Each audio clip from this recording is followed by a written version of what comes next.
नमस्कार, आप देख रहे हैं महाबहस। आपके साथ में हूं अमित गर्ग शुक्ला। यूपी सरकार कल बजट 2021 पेश करेगी। योगी आदित्यनाथ की अगुवाई वाली बीजेपी सरकार के कार्यकाल का ये आखिरी पूर्ण बजट होगा। डिजिटल तरीकों से पेश होने वाला ये बजट पूरी तरह से पेपरलेस होगा। यूपी सरकार के इस बजट में छात्रों, युवाओं, महिलाओं और किसानों के लिए कुछ नई घोषणाएं होने की उम्मीद जताई जा रही है। इंफ्रास्ट्रक्चर के जरिए जनता के बीच विकास का बड़ा संदेश देने का काम भी योगी सरकार करने वाली है, लेकिन इसके साथ ही विपक्ष भी मुखर है। उसका यह कहना है कि सरकार अब तक अपने वादों पर खरी नहीं उतर पाई है। वहीं कोरोना काल में देश दुनिया में यूपी मॉडल का डंका भले ही बजा हो, लेकिन बजट पर कोरोना काल का असर भी नजर आ सकता है। इसी पर बहस के लिए हमारे साथ खास मेहमान जुड़ने वाले हैं।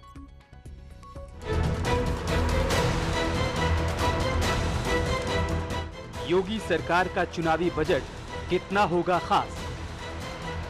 क्या बजट में दिखेगा सबका साथ, सबका विकास? क्योंकि हम वोट को देखकर राजनीति नहीं करते। हमने हमेशा प्रदेश के विकास को और जो निरंतर आगे 20 साल, 30 साल, 50 साल योजनाएं आवश्यक हैं, उनको ध्यान में रखकर बजट का निर्धारण किया जाता है। सभी को मुफ्त कोरोना वैक्सीन का हो सकता है ऐलान। स्कूल कॉलेज के छात्रों को मिल सकते हैं टैबलेट या लैपटॉप। विपक्ष के आरोप, बजट में सरकार बांट सकती है चुनावी रेवड़ी। कि जनता को गुमराह करने के लिए चिन्नामृत की तरह थोड़ा बजट कुछ स्कीम्स में देके ये नाम किया जाएगा कि हम भी ये कर रहे हैं। बजट में जेब को मिलेगी राहत या नए टैक्स देंगे आफत? अंतिम बजट है सरकार का, ईमानदारी से काम करे। 8 महीने सरकार को है। 2017 में जो वायदे किए थे, एक वायदा पूरा सरकार कर दे। उत्तर प्रदेश में कितना पूंजी निवेश हुआ है, कितने लोगों को रोजगार दिया है, सदन में बताए। मगर जिस तरीके से हालात है उत्तर प्रदेश के, योगी सरकार से न्याय की उम्मीद करना बेईमानी नजर आता है। आज इसी पर महाबहस।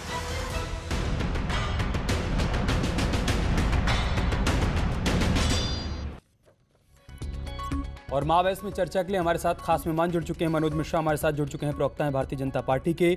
सुनील साजन हमारे साथ जुड़ चुके हैं, प्रवक्ता हैं समाजवादी पार्टी के।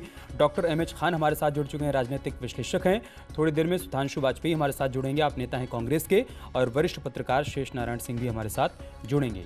मनोज जी, मैं शुरुआत आपसे ही करूंगा। वैसे तो वित्त मंत्री को ही पता है कि बजट के पिटारे में क्या है, लेकिन फिर भी क्या कुछ हो सकता है उसकी थोड़ा बहुत जानकारी तो सर आपको होगी ही। तो बताइए इस वक्त जो दर्शक देख रहे हैं उनको कि बजट में क्या कुछ खास होने वाला है। देखिए, योगी जी की सरकार का ये लगातार 5वां बजट है। दूसरी बात ये कि हर बजट में पहले से लेकर चौथे तक बजट का आकार बढ़ाया है योगी सरकार ने। तो निश्चित तौर पर ये बड़े आकार का बजट होगा, जो पिछले 4 से ज़्यादा होगा। और तीसरी चीज़ ये है, कोरोना काल के बाद का पहला बजट होगा। चौथी चीज़ ये है कि ये सर्वस्पर्शी होगा, सर्वग्राही होगा। मतलब समाज के हर तबके के संरक्षण विकास के लिए होगा। चाहे युवा हो, चाहे मजदूर हो, चाहे किसान हो, चाहे महिलाएं हो, या कोई भी वर्ग हो समाज का, सबको रिप्रेजेंट करेगा और सबके हितों की रक्षा करेगा। रही बात उत्तर प्रदेश में, तो जीडीपी के जो 3 कंपोनेंट होते हैं, क्योंकि 1 ट्रिलियन इकोनॉमी की तरफ उत्तर प्रदेश बढ़े, उसकी आधारशिला ये बजट रखेगा। और जो एक बड़ी बात ये है कि 2022 से 27 तक जो सरकार भारतीय जनता पार्टी की फिर आएगी योगी जी के नेतृत्व में, उसकी आधारशिला भी ये बजट रखेगा। और रही बात ये कि हम चुनावी बजट पेश कर रहे हैं, तो हम चुनावी बजट नहीं पेश कर रहे हैं, क्योंकि हम लगातार जनता के संपर्क में, कार्यकर्ताओं के माध्यम से संवाद हमारा स्थापित रहता है, संपर्क रहता है। इसलिए चुनावी बजट ना कह के इसको ये कहना चाहिए कि उत्तर प्रदेश के विकास, सर्वांगीण विकास का बजट होगा। तो इस बजट पर उत्तर प्रदेश की आशाओं की पूर्ति होगी। और इन आशाओं की पूर्ति, सबसे बड़ी जो बात है, हम 1 ट्रिलियन इकोनॉमी की तरफ इस बजट के बाद बढ़ेंगे। ये हमारा लक्ष्य होगा। सबको नौकरियां मिले, उत्तर प्रदेश में विकास का वातावरण बढ़े, हेल्थ का इंफ्रास्ट्रक्चर और बढ़े, जो इंफ्रास्ट्रक्चर वैसा वाला वो बढ़े। और जीडीपी के जो 3 कंपोनेंट हैं, चाहे वो सर्विस सेक्टर हो, चाहे एग्रीकल्चर सेक्टर हो, या मैन्युफैक्चरिंग सेक्टर हो, तीनों सेक्टर को बूस्ट मिले, ऐसा बजट ये आएगा। ठीक है मनोज जी, मैं सुनील जी के पास जाऊं और किसानों पर आपसे सवाल करें। उससे पहले अगर आप जल्दी से बताना चाहें कि किसानों के लिए क्या कुछ रहने वाला है संक्षेप में। देखिए, योगी सरकार ने पहले बजट में ही किसानों के ऋण माफ किए थे जो 36,000 करोड़ रुपए का था। पहला वादा जो योगी सरकार ने सरकार में आते ही पूरा किया था वो ये किया था कि किसानों का, लघु और सीमांत किसानों का हम ऋण माफ करेंगे, और योगी सरकार ने 36,000 करोड़ रुपए का ऋण किसानों का माफ किया। सबसे बड़ी चीज ये है। दूसरी बात, जो भी किसानों के हित में उनके जीवन स्तर को बढ़ाने के लिए हो सकता है वो मोदी सरकार और जो उत्तर प्रदेश का एलोकेशन है बजट का वो योगी सरकार ने किया है। चाहे वो उज्ज्वला योजना हो, चाहे और कोई योजना हो, जितनी योजनाएं, आयुष्मान योजना हो या कोई योजना हो, किसानों और गरीब वर्ग को लक्षित करके जो योजनाएं हैं उनको किया है। तो लगातार किसानों के लिए। सुनील जी, इससे पहले कि ये बताइए कि बीते 4 बार के बजट में क्या कुछ कमियां रह गई और क्या नहीं किया गया सरकार की तरफ से। इस बार बतौर विपक्ष आप लोगों की क्या उम्मीदें हैं कि क्या होना चाहिए, क्योंकि इस बार विषम परिस्थितियों में बजट आ रहा है। इतना तो आप सभी को मालूम ही है सर कि कोरोना काल में तमाम चुनौतियां देश के सामने भी थी और प्रदेश के सामने भी थी। तो एक विपक्ष के नाते आप क्या चाहते हैं कि किस प्रकार का बजट होना चाहिए? देखिए अमित जी, जहां तक विपक्ष के नाते हम यही चाहते हैं कि बजट अच्छा है, बजट गरीबों के लिए हो, बेरोजगारों के लिए हो, सड़कों के लिए हो, बिजली का इंतजाम कैसे हो, दवा का इंतजाम कैसे हो, पढ़ाई का इंतजाम कैसे हो, इस पर आए। हालांकि मुझे एक बात नहीं समझ में आती अमित जी, ये भारतीय जनता पार्टी के लोग झूठ बोलने की ट्रेनिंग कहाँ से लाते हैं। अभी मैं बीजेपी के प्रवक्ता को सुन रहा था, उन्होंने कहा कि ये बजट का आकार बड़ा होगा।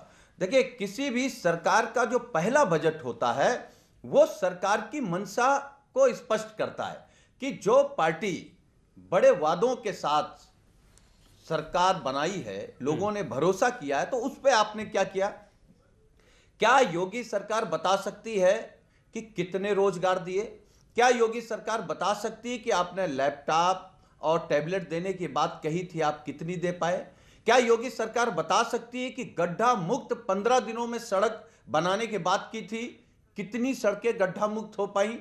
आपने कहा था कि हम एक्सप्रेसवे बनाएंगे, कौन सा आपने अपना एक्सप्रेसवे बनाया?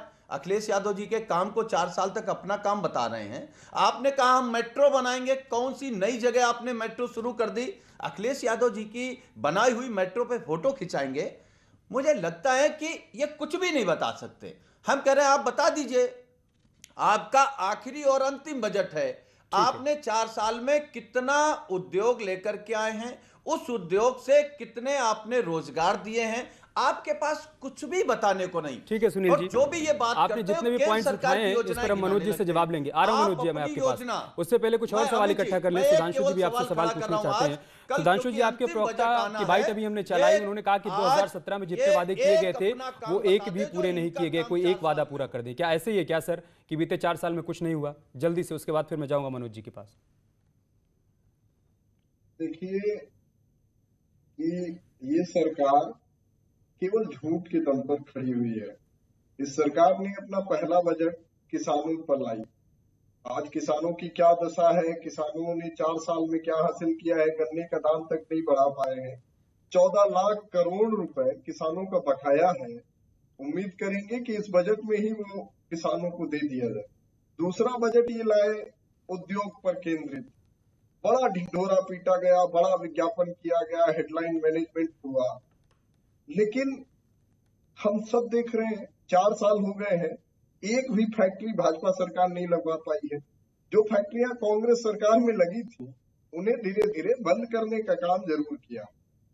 तीसरा बजट ये लोग शिक्षा और रोजगार पर लाए। रोजगार पर भी केवल हेडलाइन मैनेजमेंट हो रहा है, कोई भी परीक्षा ऐसी नहीं है जिसमें पेपर लीक न हो, लेकिन ये सरकार बेशर्मी से स्वीकार भी नहीं करती, इतनी बेशर्म सरकार है। तो रोजगार की भी स्थिति पूरी तरह बुरी है, शिक्षा की तो और भी बुरी स्थिति है, शिक्षा का बजट भी कम किया गया है। तो शिक्षा और अंतिम बजट जो पिछले साल लाए थे उसमें इन्होंने कहा कि महिलाओं को केंद्रित बजट। आज हम देख रहे हैं कि महिलाओं के लिए भी इस सरकार ने क्या किया। ठीक है, उपलब्धि के नाम पर जिस मिशन शक्ति का ढिंढोरा पीटा गया वो सबसे फ्लॉप योजना साबित हुई। उत्तर प्रदेश में एक भी महिला सुरक्षित नहीं है। कानून व्यवस्था के मामले में उत्तर प्रदेश बहुत ही बुरा है। ठीक है तो हम ये मनोज कह जी, रहे इससे हैं पहले कि कि मैं ये डॉक्टर रमेश सरकार खान और शेष नारायण सर के बजट पास के जाऊं, बहाने जल्दी हेडलाइन से आप जवाब दीजिए। सुनील सिंह साजन जी ने जो बस मुद्दे बस उठाए हैं बस उस पर भी, हमारा और जो कहना सवाल बस ये सुधांशु जी है की तरफ से उठाए गए हैं उस पर कि भी। हेडलाइन मनोज जी, की सरकार लोक लुभावन मुद्दे ठीक न है बनाए सुधांशु जी, आगे आपके सवाल आ गए, और जवाब अमित सुन जी, लीजिए। अमित जी, हेडलाइन जी मैनेजमेंट ना करे, जनता को जी कुछ मनोज जी, हासिल हो ऐसा बजट। अमित जी,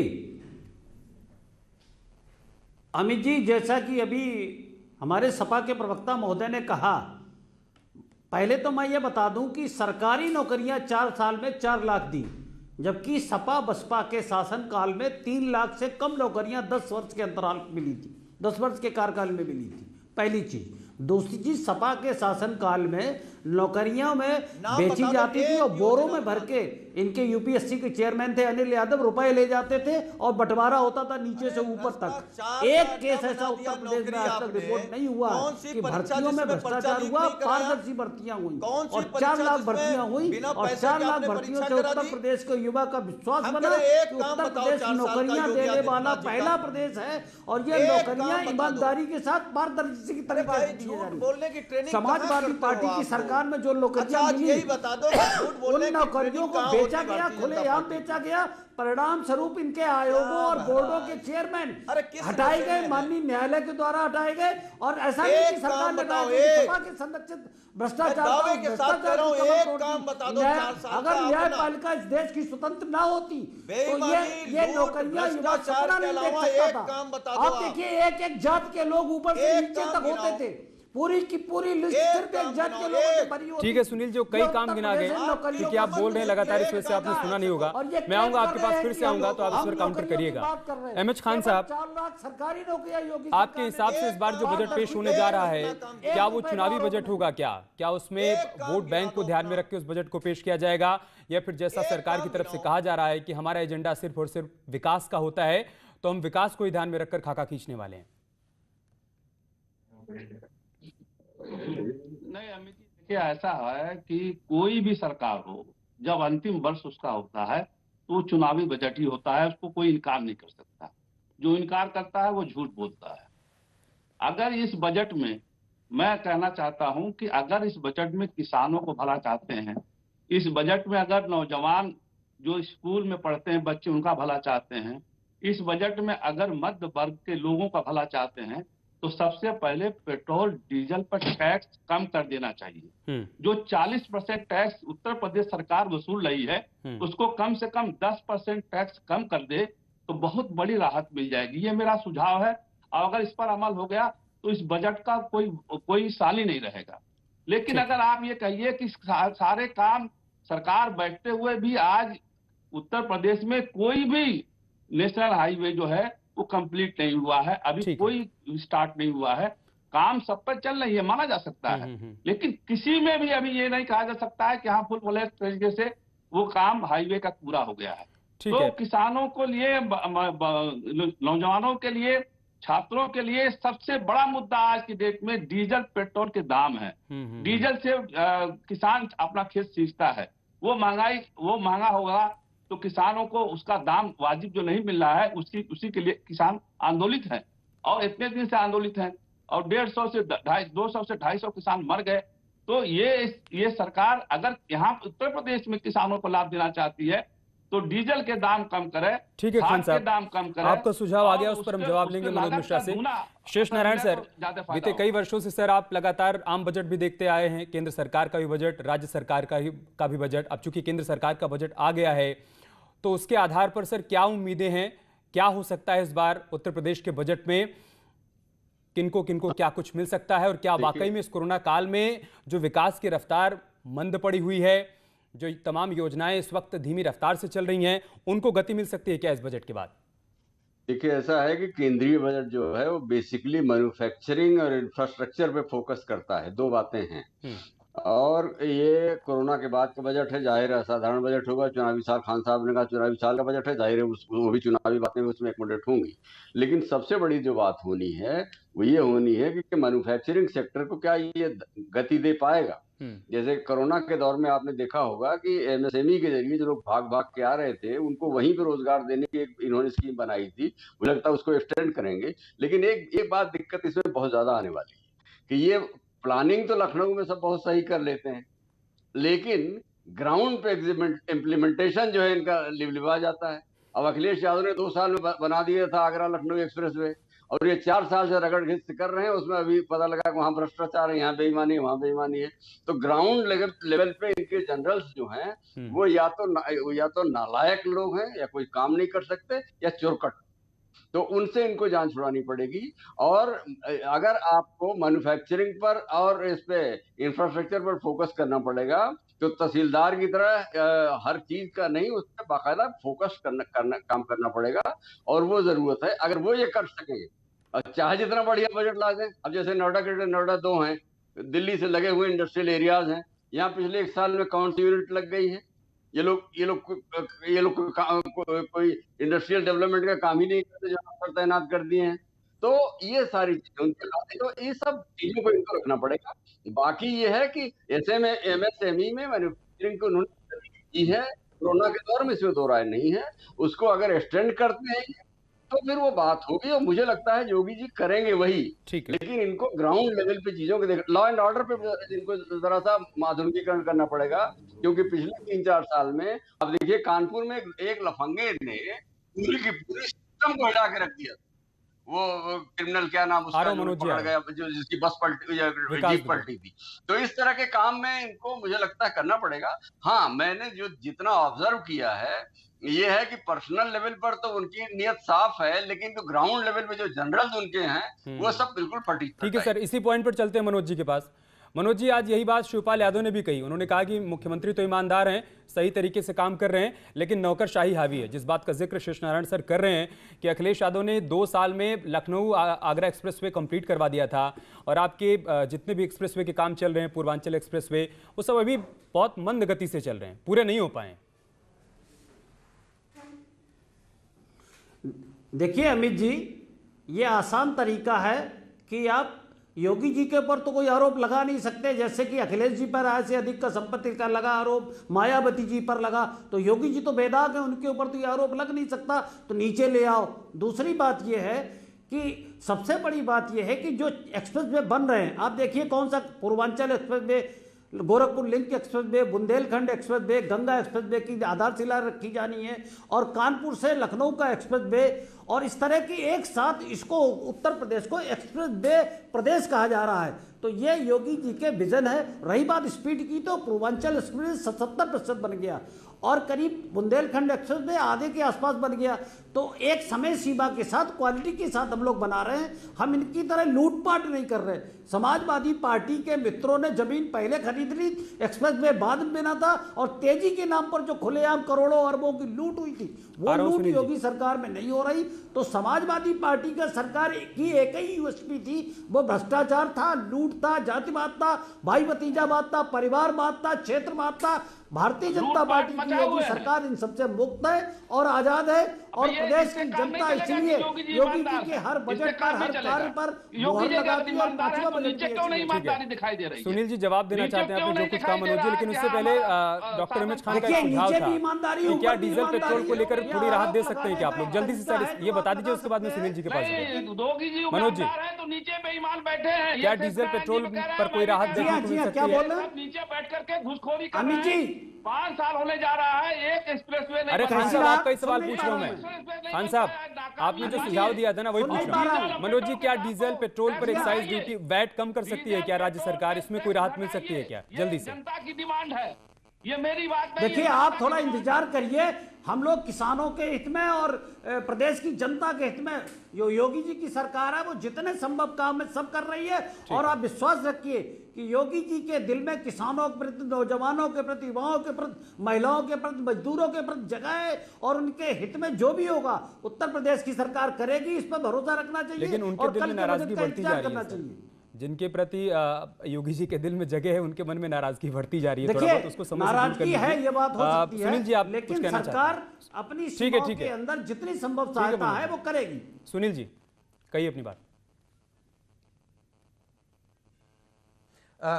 देखिए अमित जी, मुझे लगता है कि माननीय शेष नारायण सिंह जी ने जो कहा है, इससे बड़ा फिर भारतीय जनता पार्टी की सरकार पे तमाचा दूसरा कुछ नहीं हो सकता। वो तो किसी पॉलिटिकल पार्टी से नहीं है, वो तो निष्पक्ष अपनी बात कर रहे हैं कि जो माननीय अखिलेश यादव जी 2 साल में बना सकते थे, वो योगी जी की क्षमता 4 साल में भी बनाने की नहीं है। अच्छा, प्रवक्ता ये रट्टा मार के आ जाते तोते की तरह, ये एक्सप्रेस वो, अरे बनाया कितना आपने कोरोना में लूट लिया। आपने कोरोना महामारी में जिस सरकार ने भ्रष्टाचार कर लिया हो, वो आज ज्ञान दे रहे हैं बैठ करके। अरे आपसे ज्यादा बेईमान, आपसे ज्यादा झूठा, आपसे ज्यादा चोर कोई है? आपने क्या किया? आप केवल कोरोना महामारी में कोई बेईमानी करता है? के बीच में ही जाते हैं आप। और इन्हीं जिनको ईमानदार बता रहे हो, जिनको ईमानदार बता रहे हो, इन्होंने तो बेईमानी कराई। जो बेईमानी का आका कौन है? बेईमानों का, लुटेरों का आका कौन है? योगी आदित्यनाथ जी तो हैं, और कोई है? इनका सरगना कौन है? इनका सरदार कौन है? अरे सुनने की क्षमता रखा करो, अगर बोला करो तो। एक काम नहीं गिना सकते योगी आदित्यनाथ का 4 साल में। आ गए रट्टू तोता की तरह cut cut cut cut cut cut cut cut करने। क्या एक काम बताओ ना, है हिम्मत एक काम बताने की? केवल अखिलेश यादव जी के कामों के साथ फोटो खिंचाने की अलावा क्या काम है आपके पास? क्या काम है आपके पास? आप एक फोटो बता दो जो माननीय अखिलेश यादव जी के जमाने में क्या हालत थी उत्तर प्रदेश की? आप अपना काम बता दो। बेची जा रही थी, क्या कर पाओगे आप? नोट झोलों में भर के लाते बजाने वाले लोग, और जो चयन आयोग बोर्डों के चेयरमैन थे, आपसे यूनिवर्सिटी बनेगी, आपसे विश्वविद्यालय बनेगा, उत्तर प्रदेश के युवाओं ने, आपसे अस्पताल बनेगा, आपसे सड़क बनेगी, के लोगों ने देखी। आपको समझ नहीं है काम करने की। आपके सारे नेताओं को माननीय अखिलेश यादव जी से एक दिन आकर के ट्यूशन ले लेना चाहिए कि काम कैसे किया जाता है, डिलीवरी कैसे दी जाती है, यूनिवर्सिटी कैसे बनाई जाती है, एक्सप्रेसवे कैसे बनाया जाता है, मेट्रो कैसे बनाई जाती है। अरे घंटी बजाने से सरकारें नहीं चलती हैं, घंटी बजाने से रोजगार मिल जाएगा, घंटी बजाने से लोगों को दवाई मिल जाएगी, घंटी बजाने से बच्चों के पढ़ाई का इंतजाम हो जाएगा। क्या झूठ बोलते हो भाई, हद हो गया। एक तरफ से निकलता था लिस्ट, प्रदेश की जनता जान गई, किसान भी इंतजार कर रहा, नौजवान भी इंतजार कर रहा। जो नौकरियां आइए मिलिएगा, दोनों अच्छे से स्वागत करेंगे। सुधांशु जी, अच्छी सरकार की बात कर रहे हैं, सुधांशु जी, आप ये कह रहे हैं कि युवाओं के लिए सरकार कुछ करे, किसानों के लिए करे, बेरोजगारों के लिए करे। अगर ये सब कुछ सरकार कर ही देगी तो 2022 के लिए यूपी में जो जमीन आप अपने लिए तलाश रहे हैं, प्रियंका गांधी जो जा रही हैं, कभी निषाद समाज से मिल रही हैं, कभी वो पश्चिमी यूपी में दौरे कर रही हैं, तो आपको नहीं लगता कि वो जमीन बनने से पहले ही खिसक जाएगी अगर सब कुछ हो ही गया? ठीक है सुधांशु जी, हो पाएगा भाई। आगे बढ़ाते हुए ही कहूंगा कि ये सिर्फ झूठे ही नहीं है, बेशर्म भी बहुत है। ये ट्रेनिंग ऊपर से नीचे तक समान है कि शर्म इनको कभी नहीं आती है, झूठ बोलने में महारत है। वो बेशर्मी वर्तमान भाजपा प्रवक्ता के पास भी है। झूठ पर झूठ बोले जा रहे हैं। पूरी कांग्रेस ने देश लूट डाला और आप 44 पहुंच गए, इसके बाद आप सच की बात कर रहे हैं। कांग्रेस ने पूरे देश को लूट डाला और ये चुटकुला चल रहा था कि कांग्रेस की बात बताने को है। इन्होंने डिफेंस कॉरिडोर का सपना दिखाया, कई सारे इन्वेस्टमेंट सबमिट हुए, कहा गया डिफेंस कॉरिडोर, कितनी फैक्ट्रियां लगा दी, कितनों को रोजगार मिला। हम ये पूछते हैं 35 रुपया टैक्स ले रही है उत्तर प्रदेश सरकार, इसमें कुछ कम करेंगे? 12 रुपए छत्तीसगढ़ सरकार ने कम किया है। क्या ये रोजगार पर श्वेत पत्र लाएंगे? यूपी SSSC में 4 साल से एक भर्ती नहीं हुई है। 4 साल से उत्तर प्रदेश में गन्ना किसानों का दाम 1 रुपया नहीं बढ़ा है। 14 लाख सरकार ने करी 4 वर्षों में, 4 लाख भर्तियां करी। आप कह रहे हैं ठीक है मनोज जी, मैं आपको टाइम दूंगा। सुनील सिंह साजन जी और सुधांशु जी दोनों ये बात कह रहे हैं कि आप एक काम नहीं गिना सकते। जब मैं आपके पास आऊंगा सर, कम से कम 5 ऐसे काम गिनाइएगा जो यकीन हो जाए सुनील जी को भी और सुधीर जी को भी, और जो दर्शक इस वक्त देख रहे हैं उनको भी, कि हाँ ये काम हुए हैं। उससे पहले डॉक्टर रमेश खान आप कुछ कहना चाहते हैं, फिर मैं जाऊंगा शेष नारायण सर के पास। डॉक्टर रमेश खान। देखिए, ये 4 लाख नौकरी की बात कर रहे हैं भारतीय जनता पार्टी प्रवक्ता। अब कितने लोगों की नौकरी चली गई इस पर चर्चा नहीं कर रहे हैं। 2 करोड़ लोगों की नौकरी चली गई, 2 करोड़ लोग घर में बैठ गए, आके पैदल चल के आए। कोरोना काल में आपने देखा होगा कि पैदल चल के आए, और वो लोग आए वो महिलाएं चल के पैदल आई जिनके पेट में बच्चा था और रास्ते में उनका प्रसव हुआ। आप कितनी गलत बातें कर रहे हैं। मैं तो उस शब्दों का इस्तेमाल नहीं कर सकता। आप 2 लाख 4 लाख की बात कर रहे हैं, 3 लाख कुछ योगी जी बता रहे हैं, आप 4 लाख बता रहे हैं, और 2 करोड़ लोगों की नौकरी चली गई। नौकरी एक नहीं दिया आपने, किसी को नौकरी नहीं मिली है। 2 करोड़ और मैं यूपी फिर में वही चली कह गई रहा खान हूं साहब। कि डीजल पेट्रोल पे टैक्स घटाइए, इससे मिलेगा आपको फायदा, इससे आम जनता आपके पक्ष में पहुंचेगी, नहीं तो आप गर्त में चले जाओगे। डीजल पेट्रोल के दाम में टैक्स जो आप 40 रुपया ले रहे हो उसको घटाइए, जिससे आम जनता को फायदा हो सके। ठीक है, जो मामूली से मामूली आदमी है वो भी मोटरसाइकिल से लेकर चलता है, किसान ठीक है, खेती डीजल पेट्रोल करता पे है। चलते हैं शेष नारायण डीजल सर के पेट्रोल पास। पे बात करिए सर 2014 एक से मुद्दा पहले बात करिए। महंगाई को ही एक्सप्रेस वे बीजेपी ने बनाइए, मुद्दा बनाया और इसी मुद्दे पर कांग्रेस की सरकार सत्ता से गई। आज बार बार ये कहकर कि राष्ट्र निर्माण हो रहा है, देश निर्माण हो रहा है, कोरोना के बाद बड़ी बड़ी चुनौतियां आई हैं, नई नई चुनौतियां आई हैं, उनका सामना करने के लिए अभी थोड़ा सा जनता को ये सब झेलना पड़ेगा, अपनी जेब पर ये बोझ लेना पड़ेगा। क्या आसानी से समझाया जा रहा है और लोग समझ पा रहे हैं क्या सर, या फिर लोगों में आप नाराजगी देख पा रहे हैं इन मुद्दों पर? जब कांग्रेस की सरकार दिल्ली में थी, 10 पैसे बढ़ जाते थे पेट्रोल के दाम या गैस के दाम, तो दिल्ली पर स्मृति ईरानी, राजनाथ सिंह, सब उनके टॉप के लीडर्स आगे जो जुलूस निकालते थे, जंतर मंतर पे प्रदर्शन होता था।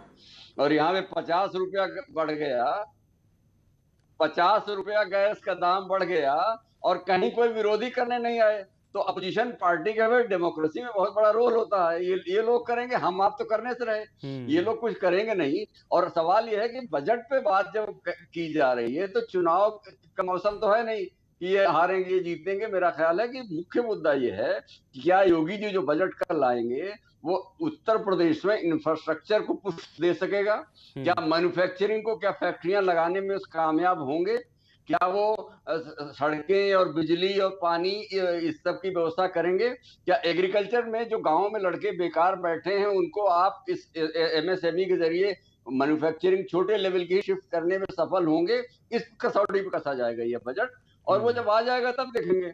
हमें ये लग रहा है कि जो पुश दिया है यहाँ पे केंद्रीय सरकार ने और स्टेट में कोरोना के दौर में एमएसएमई के जरिए जो इन्होंने छोटे छोटे उद्योग लगाने का कोशिश शुरू की है, एक दिन में उद्योग नहीं लगता। खान साहब इस बात को अप्रिशिएट करेंगे क्योंकि ये लोग तो, बाकी लोग तो पार्टी वाले हैं। तो साहब अगर आप उसको, उस काम को आगे बढ़ाने वाला बजट लाएंगे, उसके लिए फंड। दूसरी जो सबसे बड़ी बात मैंने कही है, और पंडित जी, वाजपेयी जी, मनोज जी बुरा मत मानिएगा, ये जो नीचे मतलब जो अफसर आपके हैं वो जो डिलीवर करते हैं उसी से तय होता है। योगी जी फावड़ा लेके खेत जोतने तो नहीं आएंगे ना बाबू। ठीक बात है। योगी जी तो नीति बनाएंगे।